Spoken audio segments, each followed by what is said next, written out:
Star Wars Jedi Fallen Order might not be what you're used to seeing from a Star Wars game. It's a single-player, story-driven narrative from Respawn Entertainment.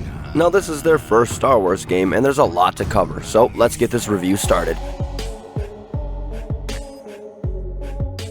Hey guys, Teiwaz here, back with another game review. Today we're going to check out Star Wars Jedi Fallen Order, and like I mentioned a few moments ago, this is a single-player, story-driven narrative, something we haven't seen from a Star Wars game in quite a long time. So don't expect to run around capping flags and shooting people in the face. This game is much deeper than that.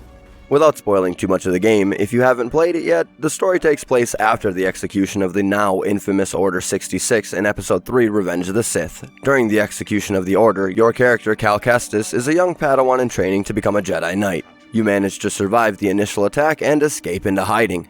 So the story is kinda dark. Throughout the game you'll be dealing with repressed memories, a pretty heavy case of PTSD, and even some random mental breakdowns. But what do you expect when a child is almost murdered by his so-called friends, loses everything he ever knew, and all the people that he cared about are now all gone? These repressed memories I mentioned are pretty important to your progression though.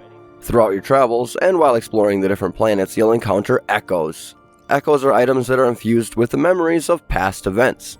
Once you sense these echoes, you'll learn important bits about the Star Wars universe, and some can even trigger repressed memories within Cal. These memories will lead to the expansion of your skills as a Jedi. Everything from wall running to climbing to flipping through the air like the graceful Jedi that you are, a wide range of abilities become available to you by the end of the game. There are 6 planets, each with a beautiful and unique environment. You'll get to experience what a war-torn Kashyyyk would feel like, check out a creepy Dead Witch Sister-infested Dathomir, along with a few other iconic locations within the Star Wars universe. One of the coolest things you'll encounter throughout the game are the cameos of known characters and locations from the movies, shows, and comics. From the Wookiee chieftain Tarful, who was first seen in Revenge of the Sith alongside Master Yoda in the Battle of Kashyyyk, in this game he's still leading the Wookiee resistance against the Empire. To Obi-Wan Kenobi, who appears in a holocron relaying the message that the Jedi Order has fallen, the Council has been killed, and that the surviving Jedi should go into hiding. Along with these two, there are a bunch more references to iconic things within Star Wars, from people to starships, planets, droids, and everything in between. Let's get into the meat and the potatoes of this game, the gameplay itself. In the beginning of the game, you have the most basic skill set. You can block incoming attacks, and you have a minimal range in your melee abilities. However, as you progress through the game and you level up, each of these levels will give you skill points which you can place anywhere you'd like within your skills tree. There are 3 different directions you can take within your skills tree. To the left, there are Force upgrades which increase the power of your Force abilities. Up the middle are the lightsaber upgrades which give you powerful attacks and combos. And to the right are the survival upgrades, and these improve your survivability in the game by increasing your health and how much health you heal with each stim. As well as skill points, you'll have to find echoes, workbenches, and a few other things within the game to become the ultimate Jedi Knight. So let's talk about combat. At first it's quite frustrating with the limited amount of attacks and learning the blocking system. However, the guys at Respawn have done a really good job at making it feel as though you truly are waking up as a Jedi. The flashbacks of training with your master to unlock skills are pretty interesting and sometimes even funny. And as you progress through the skills tree, the combat becomes much more fun and efficient. In latter parts of the game, you'll be taking out stormtroopers by the dozen in fluid combos much like in the movies, flipping, force pushing and pulling, dodging incoming laser blasts, or returning them back to sender. The combat can get pretty intense at times.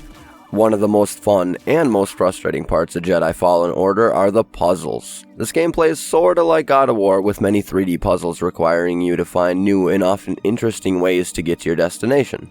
Sometimes you'll have to climb around the side of a cliff on some vines, where later on it becomes much more intricate. For example, one of the puzzles you need to use a giant crystal to direct the sun in order to melt an ice store to continue on with your journey. I personally had tons of fun playing this game, trying to discover all the little secrets and really getting into the lore of all those echoes and scans that I found while exploring the planets. I learned so much random stuff about the animals, plants, and enemies that I encountered along the way that I spent a lot of my time just reading the codexes and learning new and interesting things. Along with learning the lore and the history of the game, I had a lot of fun figuring out new combos while fighting my way through the planets, and upon unlocking the dual lightsaber, things got even more interesting. I was pretty skeptical at first, but after playing the game, I give it a huge thumbs up and I'm very satisfied with my experience overall. I can't say much more about the ending except that if you follow the Star Wars universe very closely, you'll already know what has happened. And though it's a bitch, it is a necessity. Alright guys, that was Star Wars Jedi Fallen Order. Drop me a line down below and let me know what you think of this game. Have you had a chance to check it out yet, or do you want to check it out? Let me know your thoughts. I know it's been announced that there really aren't any plans for any DLC, but I certainly hope they continue on in this direction. I think this style of single-player game set in a Star Wars universe was incredibly fun, and I personally would like to play many more like it. Sometimes I like the mindless killing in a first-person shooter. Other times I really want to get sucked into a great story that has great gameplay to back it up, and Fallen Order delivered.